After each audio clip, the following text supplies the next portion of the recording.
Saif Ali खानवर hexa ब्लेडनं हल्ला, 1 कोटीची मागणी करत आरोपीनं हल्ला केल्याचा केअरटेकर एलिमियाचा जबाब. हल्लेखोरानं वार करताच झटापटीत केअरटेकरच्या हातावरही जखम.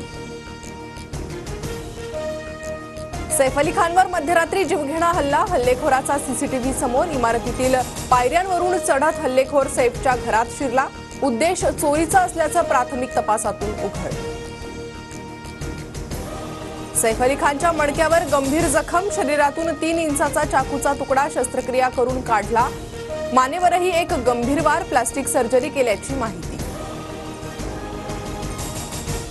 सैफ अली खान राहत असलेल्या इमारतीत पोलिसांचा तपास, आरोपी इमारतीत कसा शिरला याची पाहणी, तर एक आरोपी प्रभादेवीत असल्याची माहिती.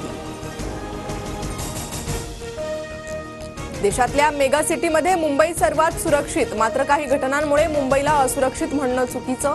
सैफवरील हल्ल्याबाबत पोलिसांची कारवाई सुरू, गृहमंत्री देवेंद्र फडणवीसांचं विरोधकांना प्रत्युत्तर. सैफनं मुलाचं नाव तैमूर ठेवल्यानं धार्मिक कट्टरवाद्यांकडून हल्ला झाला का हे तपासायला हवं. हल्ला पूर्वनियोजित कटाचाही भाग असू शकतो, जितेंद्र आव्हाडांना संशय. मंत्री धनंजय मुंडे 2 दिवसांपासून परळीत, पंतप्रधान मोदींनी आमदारांसोबत घेतलेल्या बैठकीत दांडी. मंत्रिमंडळाच्या बैठकीतही मुंडे गैरहजर. वाल्मिक कराडच्या जामिनाला सीआयडीचा विरोध, कराड बाहेर आल्यास पुराव्यांची छेडछाड करू शकतो. देशमुख कुटुंबियांवर दबावही टाकण्याची शक्यता, जामीन अर्ज फेटाळून लावण्याची सीआयडीची मागणी. पुण्यातील उद्घाटन कार्यक्रमात दोन्ही पवार एकत्र, शरद पवारांच्या हस्ते उद्घाटन होत असताना इतर सर्व उपस्थित उभे. मात्र अजितदादा खुर्चीत बसूनच, दोघांनी एकमेकांकडे बघणंही टाळलं. मुख्यमंत्री लाडकी बहीण योजनेचा पुढचा हप्ता 26 जानेवारीपूर्वी मिळणार. 3 ते 4 दिवसात लाभार्थी महिलांना लाभ मिळणार. महिला आणि बालकल्याण मंत्री आदिती तटकरेंची माहिती.